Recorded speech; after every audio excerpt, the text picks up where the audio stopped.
सर्वसे. सुंदर अशा दिवसासाठी मी खरंच देवाचे खूप आभार मानते. Thank you Jesus, thank you for this day. And today I bring a great promise of Lord. John chapter 1 वर्स 12.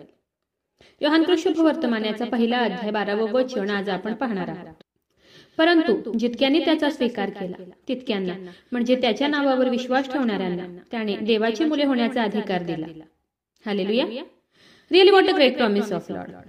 खरं देवाचं हे वचन खूप सुंदर, अतिसुंदर असं देवाचं हे वचन आहे. म्हणून खूप केअरफुली तुम्ही आजचं हे वचन ऐका. ह्या वचनातून देवाने आपल्याला एक अधिकार दिला आहे. आणि तो अधिकार काय आहे तर आपल्याला देवाची मुले होण्याचा अधिकार देवाने दिला आहे. पण आपल्याला जर त्याची मुलं व्हायचं असेल तर त्यासाठी देवाने एक अट घातली आहे. आणि ती एक अट म्हणजे आपल्याला त्याचा स्वीकार करायला हवा. स्वीकार करणे म्हणजे त्याच्या नावावर विश्वास ठेवणे, देवावर विश्वास ठेवणे. देव जिवंत आहे, देव सत्य आहे, देवाचं वचन कार्य करणारं आहे, देवाचं वचन सत्य आहे. देवाला कोणतीही गोष्ट इम्पॉसिबल नाही. आपण जे काही त्याला मागतो ते देव आपल्याला देतो. असा एक स्ट्रॉंग फेथ, एक दृढ विश्वास आपल्या मनात हवा. आणि असा जर स्ट्रॉंग फेथ, एक दृढ विश्वास जर आपल्या मनात असेल तर देवाने आपल्याला त्याची मुलं होण्याचा, त्याची मुलं बनण्याचा आपल्याला एक अधिकार दिला आहे.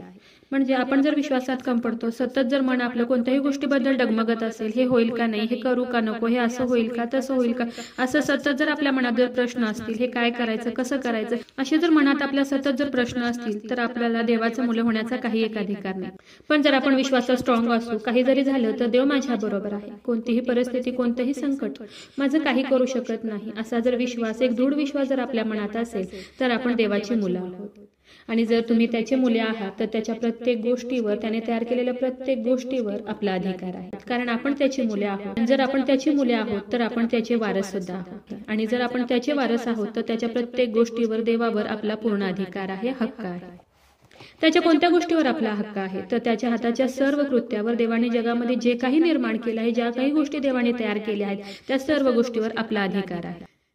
जग आणि जगातील सर्व काही देवाने निर्माण केलं आहे. जगातील प्रत्येक आनंद आणि सुख हे देवाकडून आहे. आणि वारस या नात्याने त्या आनंदावर, त्या सुखावर, जगातील प्रत्येक गोष्टीवर, देवाने निर्माण केलेल्या प्रत्येक गोष्टीवर आपला अधिकार आहे.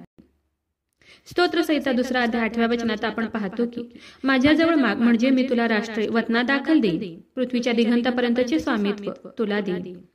हालेलुया. खरंच देवाचं हे वचन किती सुंदर आहे. देवाचं हे प्रॉमिस खरंच खूप गोड आहे. आपण जीवन जगत असताना आपण खूप साऱ्या छोट्या मोठ्या गोष्टींचा विचार करत असतो. देवा मला हे दे, देवा मला ते दे, देवा मला घर दे, देवा मला गाडी दे, हे देवा मला जॉब दे. आपण सतत देवाला हे दे, ते दे म्हणून सतत मागत असतो. पण आपला स्वर्गीय पिता आपल्याला काय म्हणतो, तो तुम्हाला माग म्हणजे मी तुला राष्ट्रे देईन, पृथ्वीच्या दिगंतापर्यंतचे स्वामित्व मी तुला देईन. पण आपण विश्वासात कमी असल्यामुळे आपण छोट्या मोठ्या गोष्टी देवाला मागतो आणि त्या गोष्टी होतील का नाही, होतील का नाही, ते माझ्यासाठी चांगले आहेत का वाईट आहेत, ते होतील का नाही, देव मला देईल का नाही, असा आपण विचार करतो. मोठे मोठे विचार, मोठ्या गोष्टी आपण देवाकडे मागतच नाही.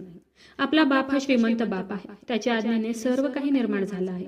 त्याच्या हातात सर्व काही आहे. पण त्याआधी आपल्याला त्याचा स्वीकार करायला हवा, त्याच्या नावावर विश्वास ठेवायला हवा.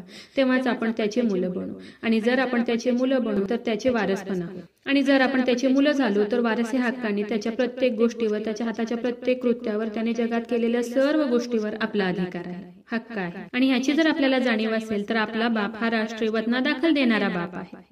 त्याला कोणतीही गोष्ट अशक्य नाही. जगातील प्रत्येक सुख देणारा तो देव आहे. जगातील प्रत्येक गोष्ट आपल्याला मिळणार आहे. कारण त्याने सर्व काही निर्माण केलंय, त्याच्या हाताने सर्व काही निर्माण केलंय, त्याच्या श्वासाने सर्व काही निर्माण झाले. त्यामुळे आपण जे काही मागू तो आपल्याला देईल. पण आधी आपल्याला त्याच्यावर विश्वास ठेवायला पाहिजे, त्याचा स्वीकार करायला हवा. मनात एक स्ट्रॉंग फेथ पाहिजे. परिस्थिती पाहून जर आपण डगमगत असू तर आपण देवाची मुले नाही. आपण जर त्याचा स्वीकार केला असेल, आपला जर त्याच्यावर विश्वास असेल, मी जे काही मागितलं आहे ते देव मला देणारच, असा एक स्ट्रॉंग फेथ जर आपल्या मनात असेल तर जगातील प्रत्येक गोष्ट देव देण्यास समर्थ आहे. म्हणून देवाचं वचन सांगते की जितक्यांनी त्याचा स्वीकार केला तितक्यांना म्हणजे त्याच्या नावावर विश्वास ठेवणाऱ्याला त्याने आपले मुलं होण्याचा अधिकार दिला आहे. हालेलुया. तर चला देवाच्या वचनावर विश्वास ठेवूया, त्याच्या ह्या वचनाला क्लेम करूया. नक्कीच ह्या वचनाद्वारे देव तुम्हाला खूप खूप आशीर्वादित करू. खूप जणांना देवाच्या ह्या जिवंत वचनाची गरज. खूप जणांपर्यंत तुम्ही देवाचे हे जिवंत वचन शेअर करा. देव तुम्हाला खूप खूप आशीर्वादित करू. शाल वी प्रे. हालेलुया. स्तुतीस पात्र, स्तुतीस योग्य देवा, धन्यवाद देते. हात उंच करून तुझी स्तुती, तुझा गौरव करते ईश्वराच्या. तुझ्या नावाला मान, महिमा, गौरव आता आणि सदा सर्व काळ असू दे ईश्वराच्या. सुंदर अशा दिवसासाठी मी मनापासून तुझे आभार मानते ईश्वराच्या. सुंदर असं गोड प्रॉमिस प्रभू ईशोपा, तू आज आम्हाला दिले उपकार मानते ईश्वराच्या. हो देव बाप्पा, तू आम्हाला तुझी मुलं होण्याचा अधिकार दिला आहे, पण त्याआधी देव बाप्पा तुझी एक अट आहे की तुम्ही माझ्यावर विश्वास ठेवा, तुम्ही माझा स्वीकार करा, म्हणजे मी तुम्हाला मुलं होण्याचा अधिकार देईन. हो देव बाप्पा, या वचनावर विश्वास ठेवण्यासाठी, या वचनाला क्लेम करण्यासाठी, तुझं मुलं होण्यासाठी प्रभू ईशो बाप्पा तू आम्हाला मदत कर, सहाय्य कर. आमचा विश्वास दृढ आणि मजबूत कर प्रभू ईशो बाप्पा, आणि तुझं मुले होण्याचा अधिकार तू आम्हाला दे प्रभू ईशो बाप्पा. हो दे बाप्पा, जेवढ्याने तुझं आजचं हे वचन ऐकले प्रभू ईशो बाप्पा, त्या प्रत्येकाला तू आज आशीर्वादित कर प्रभू ईशो बाप्पा. आग्रहाची विनंती करत आहे प्रभू ईशो बाप्पा, जेवढे प्रेयर रिक्वेस्ट आले तुझ्या हातात देते. प्रत्येकाची प्रत्येक गरज नासरेत कर येशू, तुझ्या नावात तू पूर्ण कर. आग्रहाची विनंती करत आहे प्रभू ईशो बाप्पा, जेवढे लोक आजारी आहेत, त्रासात आहेत, संकटात आहेत, हॉस्पिटलमध्ये आहेत प्रभू ईशो बाप्पा, कोमात आहेत प्रभू ईशो बाप्पा, ICU मध्ये आहेत प्रभू ईशो बाप्पा, व्हेंटिलेटरवर आहेत प्रभू ईशो बाप्पा, त्या प्रत्येकासाठी आग्रहाची विनंती करत आहे. तू त्यांना स्पर्श कर आणि बरं कर प्रभू ईशो बाप्पा. तुझं स्वर्गीय सामर्थ्य तू त्यांच्याकडे पाठवून दे प्रभू ईशो बाप्पा, आणि तू त्यांना स्पर्श कर आणि बरं कर प्रभू ईशो बाप्पा. हो ईश्वराजा, माझा विश्वास आहे ईश्वराजा, तू माझी प्रार्थना ऐकली. आय प्रे in the mighty name of Jesus.